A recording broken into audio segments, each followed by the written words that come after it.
Hello there guys. After playing that god-awful game, the Enduro thing that was a Trials rip-off the other day, it's made me want to get back into Trials. So I didn't go back on the original Trials, which I absolutely love, but I gave this one a second chance. So I jumped back in there a couple of days ago, had a little bit of a play on it, and I actually really like it now. Now the first few levels are too easy, it's a bit boring, but when you get a little bit further in the game, it's really good. And there's loads of references to the 80s and it's awesome. So this is what I'm gonna do. I'm gonna go into my save data and I'm gonna delete it from everywhere. I don't know why you always have to do this about 3 times. Go on, go away. There we go. Right, it's definitely gone. So now I'm going to go back over to the game. Ah, there it is. And start it from the beginning. Because there's kind of like a little bit of a story. And I'm going to do this as a playthrough with you guys. And I kind of want to share the story with you. Now, I'm going to play this because I'm waiting for Trials Rising. Now, when Trials Rising comes out, I'm going to play that a lot because I love these games. And I'm hoping that some of you guys that also love Trials, we can get a bit of community, maybe make a club, and we can make some tracks together and compete. So, yeah, I really liked the first Trials, especially some of the more advanced levels. But this one looks like a lot of fun. It's really funny, and some of the little adverts that they have and stuff like that, it's pretty awesome. So we're going to be playing through on this. What I'm going to do, I'm going to do like around about half an hour long videos, which is going to be several levels at a time, because each level only takes a few minutes. So I'll compact them into 30-minute videos, and I'll do a few of those until we've gone through all of this game. And that's a nice little teaser to get us all excited and ready for what is coming next, which will be Trials Rising. So we've got a couple of weeks left before that's released. I'll have this done in the next day or two, probably even today. It's not going to connect to Ubisoft servers, is it? Every game that tries to connect to Ubisoft servers always fails. So let's just get in there. But yeah, I've not completed this. I'm not even sure how far through I got before I deleted my save, but I decided to start off from the beginning and then share the experience with you guys. So here we go. This is Trials of the Blood Dragon. My name is Rex Power Cole. I'm a cyber commando, Mark IV designation. My mission is to protect and serve the United States of America. For the past decade, the US of A has been at war with the Communist Empire of Vietnam. It's the 4th war we fought against them. But this one's different, because the Reds have managed to master Blood Dragon tech. I don't understand, and I don't give a shit how they did it. I'm just here to shoot people in the face. What I get is they're tapping Blood Dragons for energy and turning their blood into weapons, and that we can't stand. That's why they sent the best of the best of the best to end it once and for all. The one on the bike? That's not me. Rex Colton's been gone for 9 years. That's one of my kids. So there we go. Nice and easy to begin with. In fact, a little bit too easy to begin with, but it gets more difficult, but it never gets anywhere near as difficult as Trials HD, which obviously some of those courses towards the end are bloody almost impossible. But, I mean, I've not got to the end of this, so I can't say that with certainty. But Kids. 12 years ago, I fell for a lady. Dr. Elizabeth Darling, the most beautiful woman I ever saw. We got married, had twins together, a boy and a girl. Girl's name is Roxanne. She's a smart one. You want something done stealthy, with a light touch? You call her. And the boy here, Slater. Best rider I've ever seen. Totally fearless and a hell of a shot. 9 years ago, it all went to shit.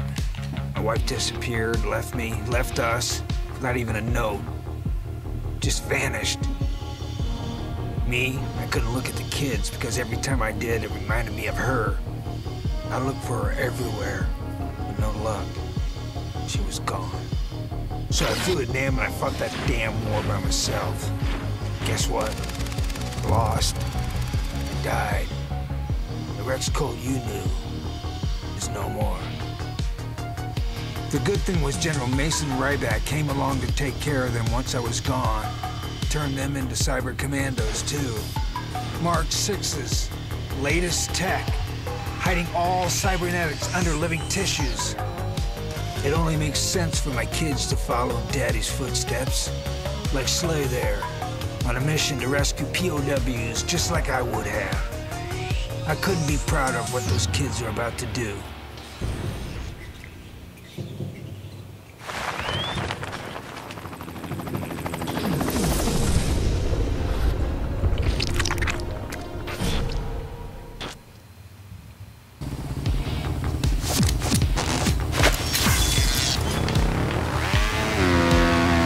Level 2.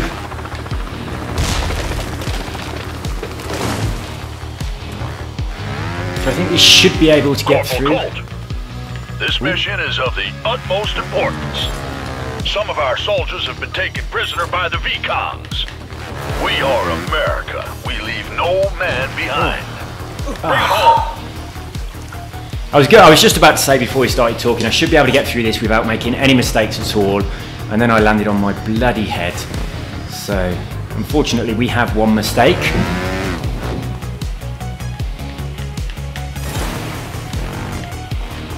Our objective in NAM is simple, Corporal. We need to put down the Commies commander. If we rattle the cage enough, the beast will come out in the open. That will not be easy. He's a cautious man, but if we destabilize the region enough, that'll draw him out. He'll show his damn face, and after that, well, all we have to do is locate and terminate. In the end, it all comes down to this. We eliminate bad guys, and this one is no different. Carry on, Corporal. I cannot believe I've had two faults on a beginner level like this. That is so frustrating. So this is going to be a B, I imagine. Grab a little bit of coffee. Super sticky. With super sticky,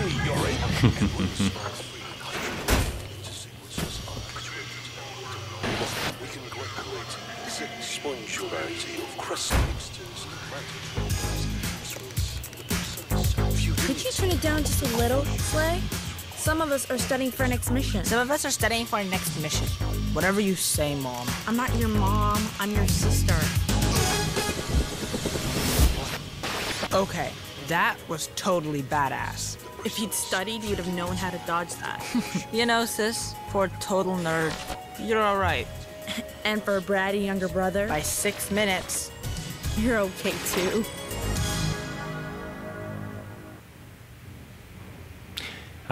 Forgot all about this. We have to choose our little inner beast. And for me, it absolutely has to be the little cat.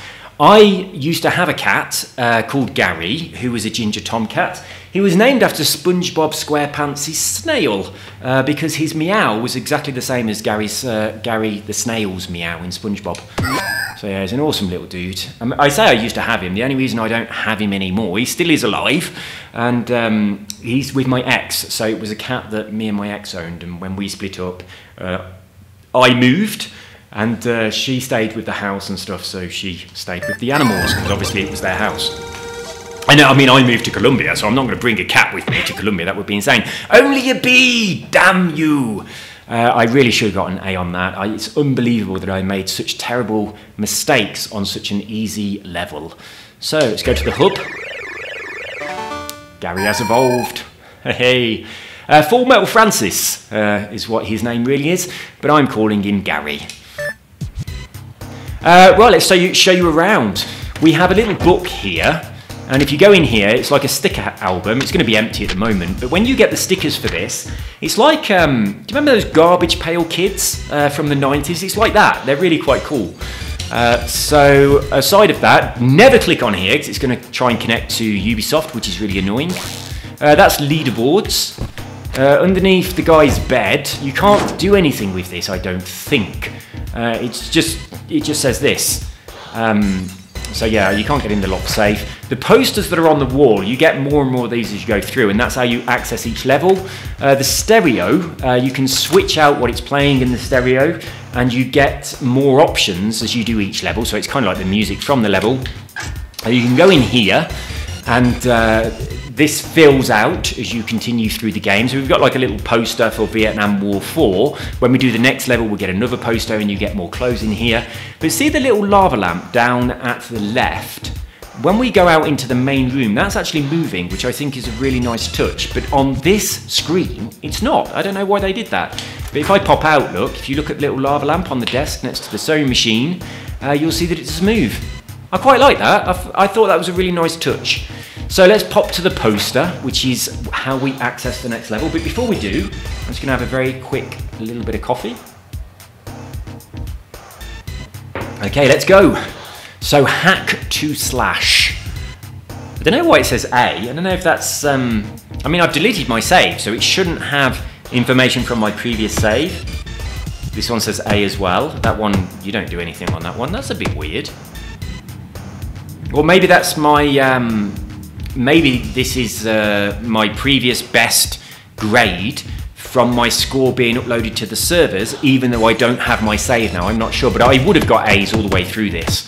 I wouldn't have made any mistakes. Anyway, let's go on to the second level. Hack to slash. Here we go.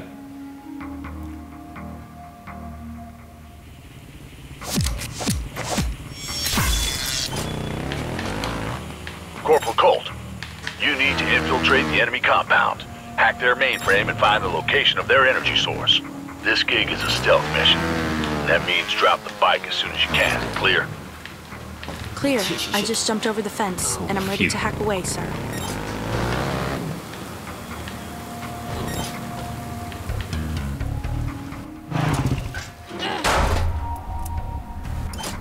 Okay, this is where the game becomes a little bit of a platformer. Now, the... Really, Rox? A silencer? Why? To be a little something you never heard of. Discreet. The controls on this, you have a jump, which is the old accelerate for when you're on your bike, and you have a crouch, which is the old brake. But I keep thinking that the crouch is the B button, which is what resets you to the last checkpoint. So I quite often accidentally reset myself when I'm doing this part of the game. Enemy It's spotted. really annoying. Shoot him before he shoots you. The jump has got a very, very slight delay on it, and it's a little bit floaty. So sometimes you accidentally run off... Oh, shit. Sometimes you accidentally run off a platform if you're going to jump right at the end of it, which is really, really annoying.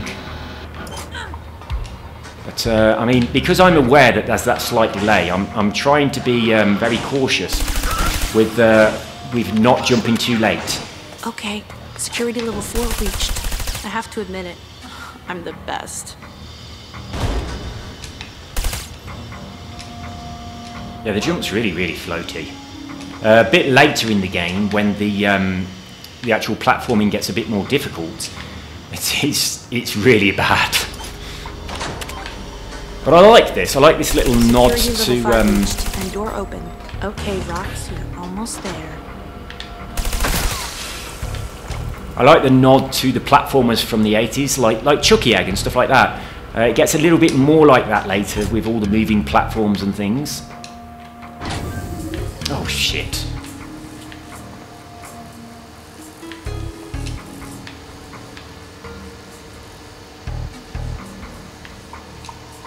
But when I first played this, I just wanted it to be like Trials HD, and it's not. It's very, very different. The motorcycle section is a lot easier, and of course you've got this platform a bit, and that kind of disappointed me. I'm on a timer, I shouldn't stand around and talk. That sort of disappointed me a bit, and that made me kind of ignore the game.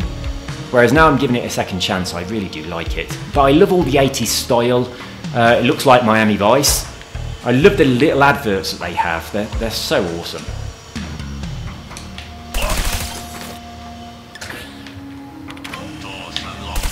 Ta-da!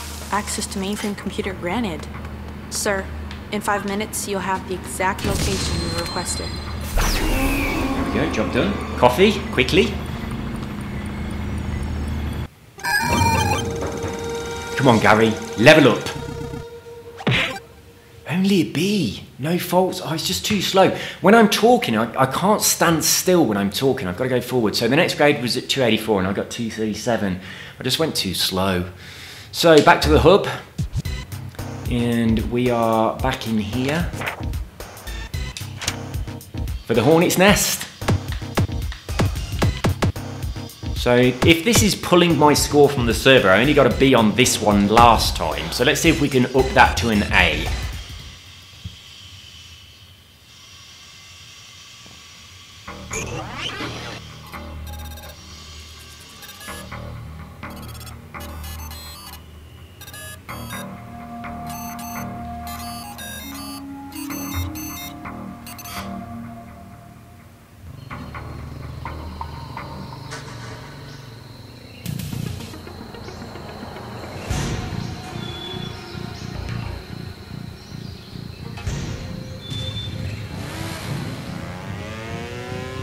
That one rocks? Yes, grab one of the transport hooks and it'll save you hours. After that, take out the mother tumor and it will weaken V-Kong's hold on the area. Is that all? Ha! Piece of cake.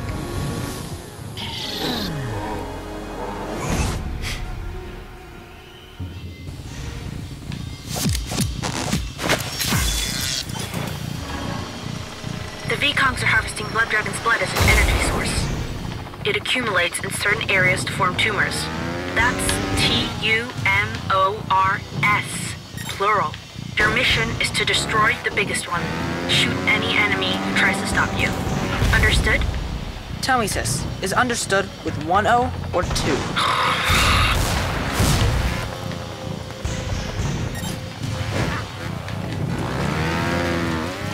Ah, turret! Shoot it!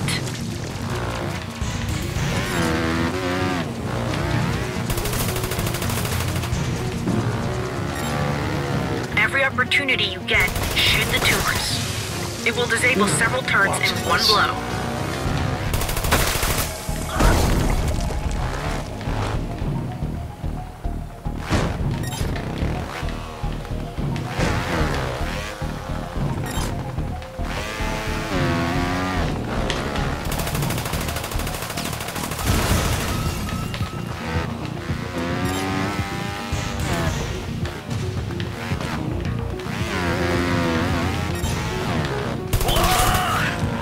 I see an enemy 8-wheeler waiting for me.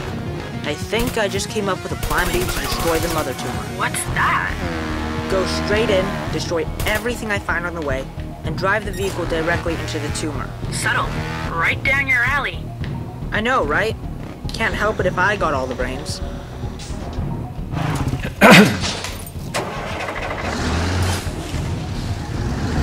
A little bit later we get like a tiny little remote control truck which drives very differently. You don't have a brake, you just have a go forwards or go backwards, and it flips over and stuff, and it's a lot of fun. It's a nice addition to the game. But, and then later than that you drive this little oh, that's not good. Oh, it's okay. Later than that you're in kind of like a mine cart. I hear a lot of explosions. Are you all alright? All good. This is totally banging.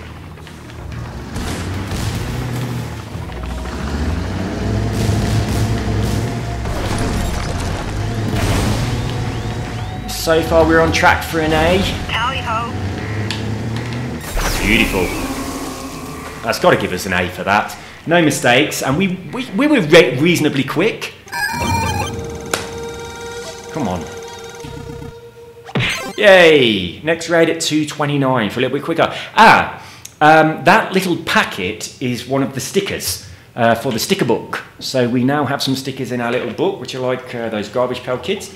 I'm just having a little bit more coffee. I've come up with a brilliant idea of making a machine full of coffee and putting it in a flask and then bringing the flask upstairs.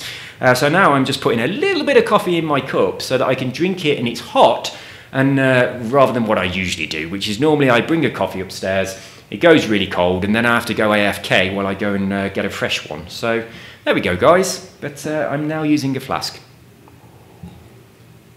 Right, so let's crack on. Next level. Here we go. The rumble in the jungle. His little muscle.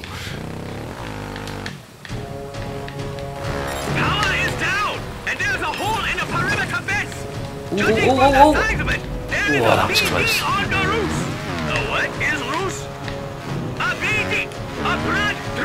Oh, go on. Oh, you got to be kidding. Okay, Phew. send down anything we got. They put the beast down. We lost a bit of time there. We haven't had any faults yet, but I really slowed down on that section where I got my wheel stuck. That didn't go so well.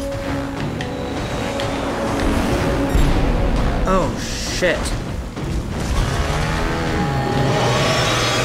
You're one ugly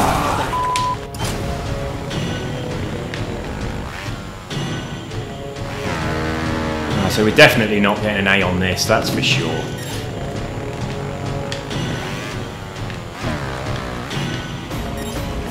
I don't know how those stickers work. I didn't realise, I mean, it just gave me a pack of stickers, which I didn't open yet. But I wonder if it only does that when you get an A. That's how you get the stickers. I have no idea. But if that's the case, then I want them all. So I'm going to have to go back and get an A on anything that I've missed out on. I'm doing a real bad job at this one. I'm going way too slow. And I have faults. Not only have we destroyed the tumor, but now the Vikongs are freaking out. They're ready to torch everything to kill the BD. It's beautiful. No, that was terrible. Really terrible. I might even not get a B on that. That could be down at C. Oh, look at my time. 2 faults, 2:22.21. Why couldn't that be 0.22? Wow. That is so satisfying. 2 faults and a 2:22.2. That redeems whatever score this is, which I think will be a B or possibly a C. A B. Never mind. Let's go to the hub, and we've got some stickers. Collect all of the 29 twisted creatures of My Little Blood Dragon Club and become the coolest kid on the block. Acquire a random new creature for each mission you get in a good grade in. Right, so it is when you get an A. Alternatively, don't collect them and just be a loser. Right, let's have a look at what we've got then. So we've got a couple more options. Let's pop into our sticker album.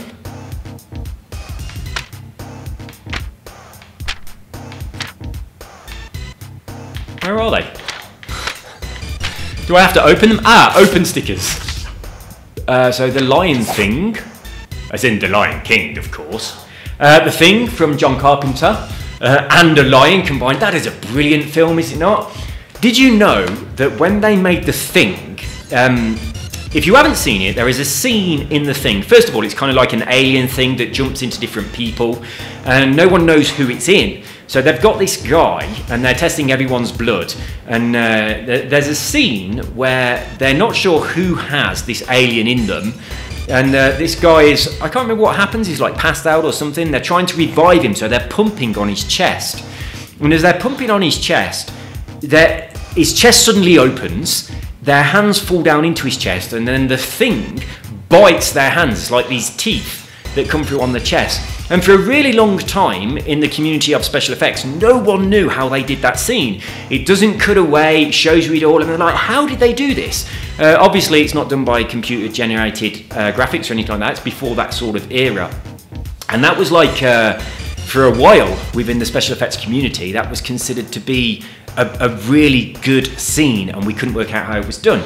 Now, the way that scene was actually done, the guy who pushes down on his chest, and as the chest caves in, his arms go inside and then it bites his arms off. That actor doesn't have any arms. So what a lot of people didn't realise is the arms are prosthetic, and it's the fake arms that get bitten off. So when the actor is like, blood squirting out of his arm stumps, and it looks incredible, it's only possible because the actor doesn't actually have arms. I thought that was brilliant. What a fantastic way of creating a special effect in a film. So there we go. Kill it with fire. The Lion Thing.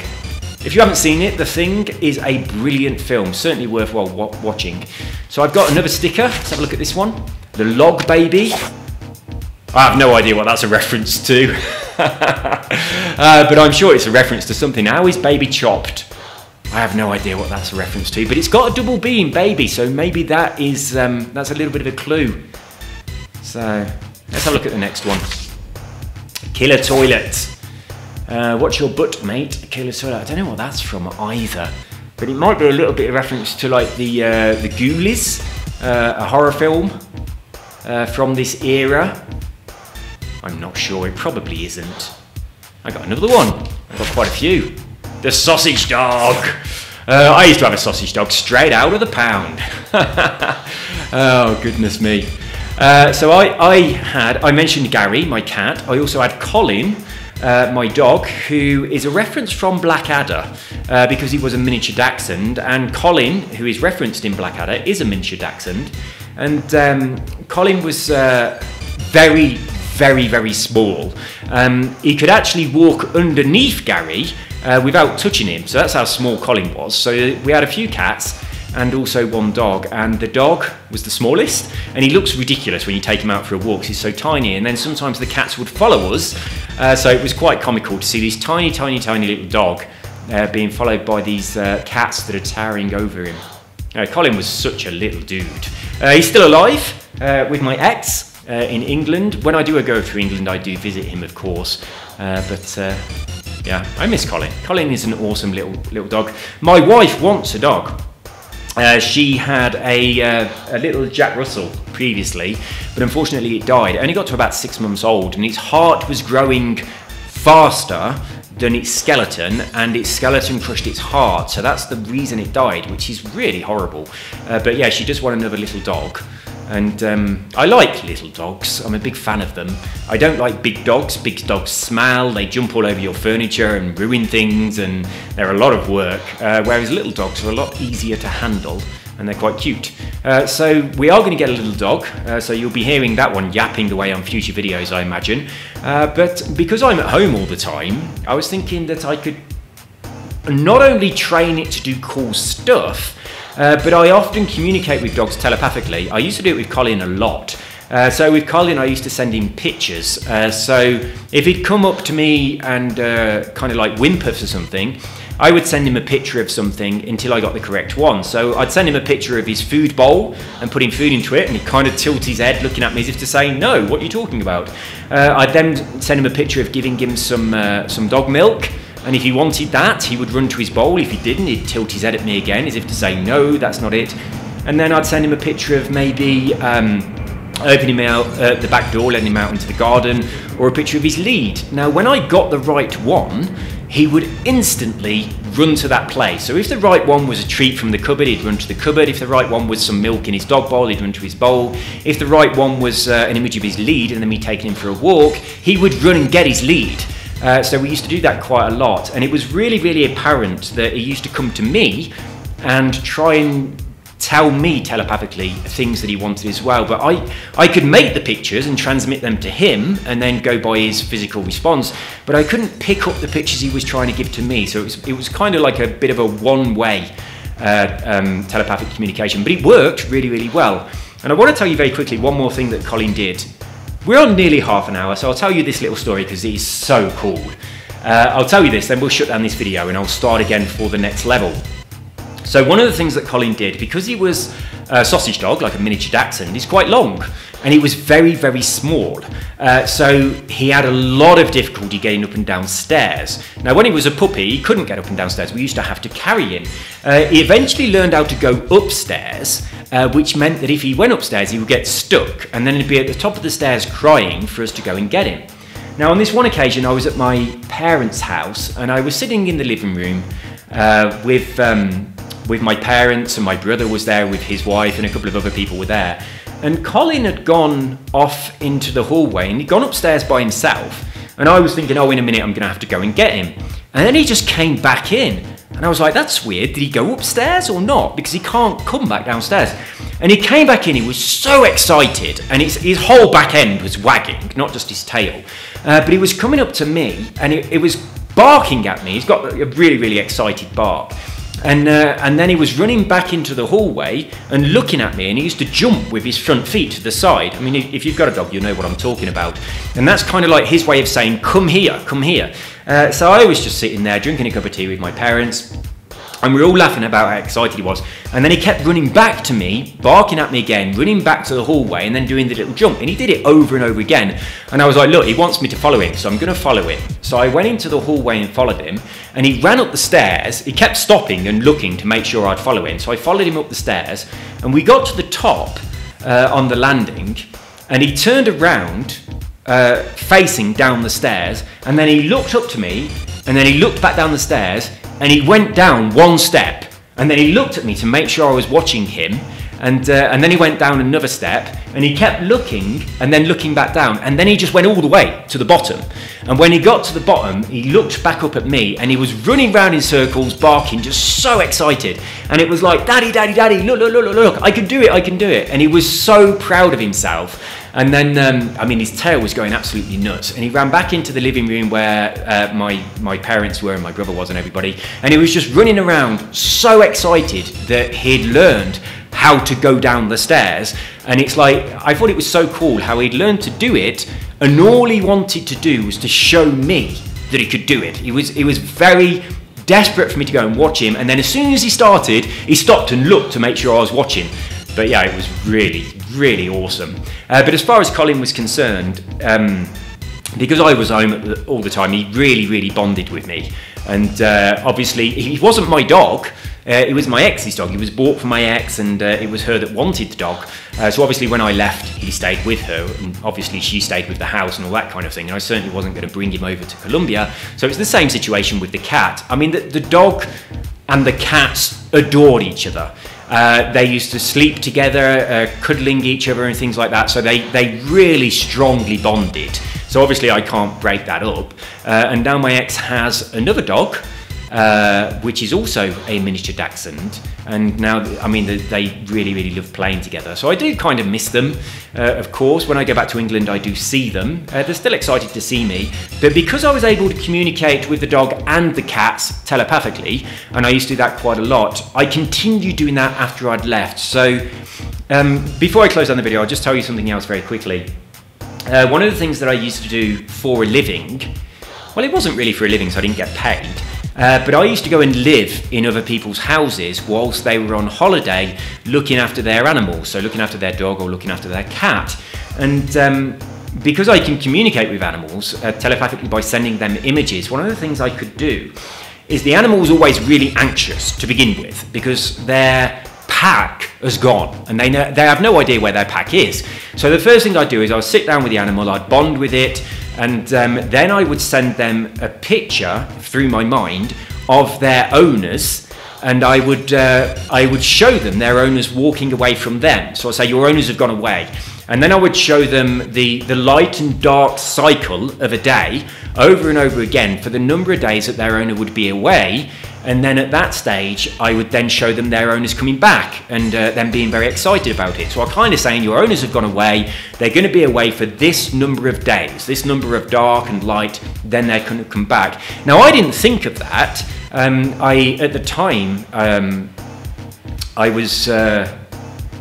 I think I lost a pet a long time ago, and that's how I got onto this person that was a pet psychic. And they told me about that technique, so then I started using it. And it worked really well. As soon as you'd done it, the animal would become calm and not worry about it. But when it got to the day that they were coming back, the animal would be so excited.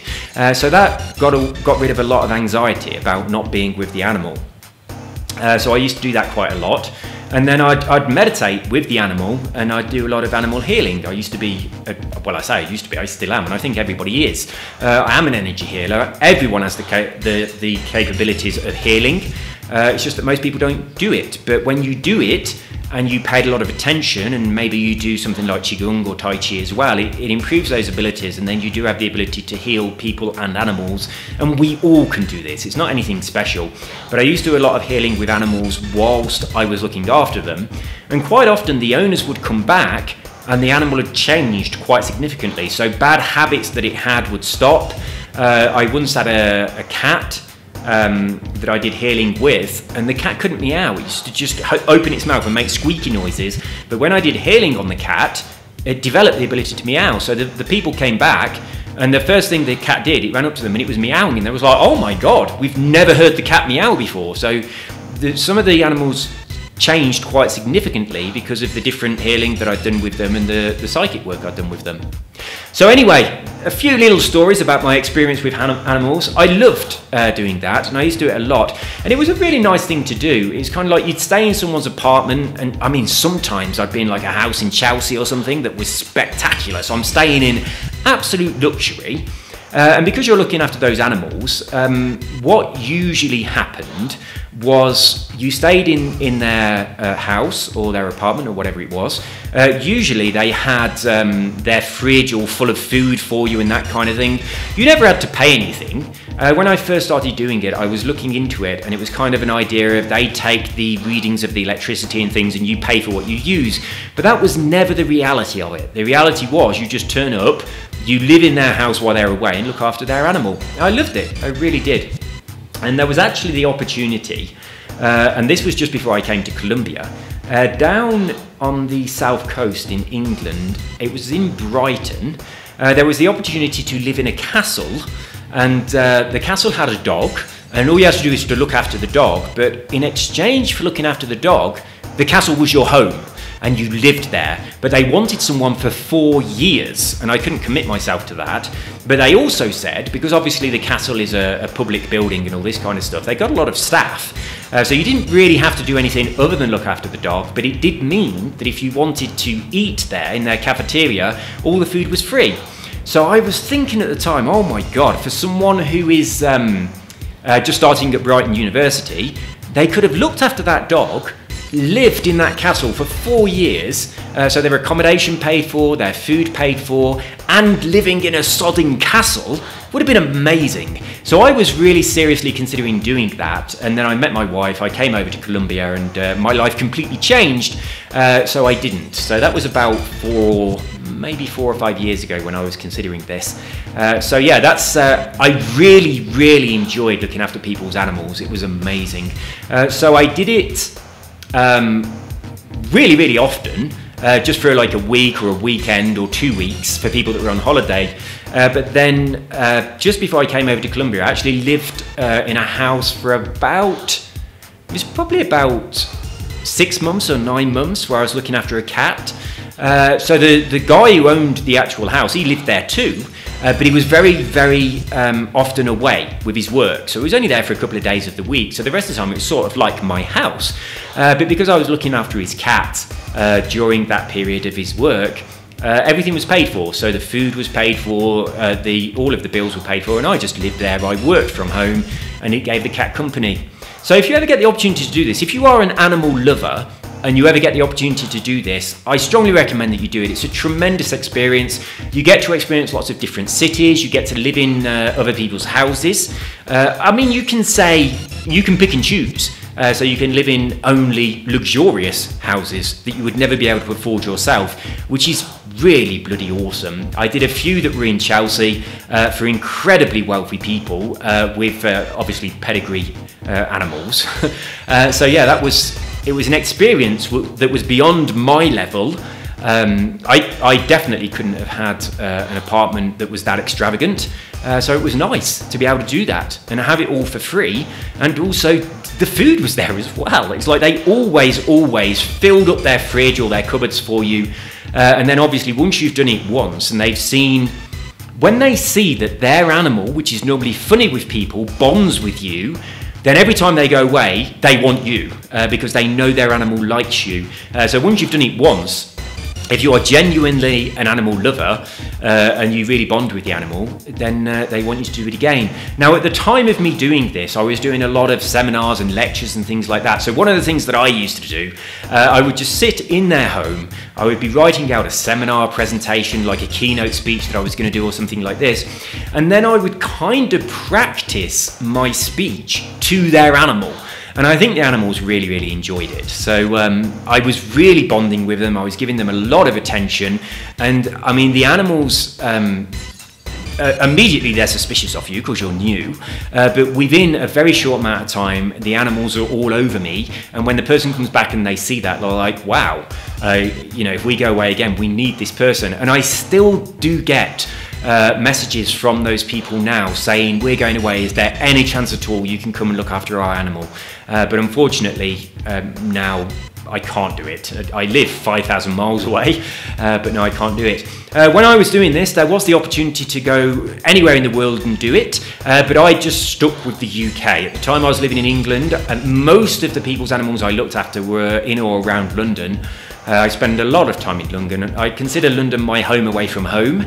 I've never lived in London, but I know London really, really well, and I've spent a lot of time there because of different business ventures and things.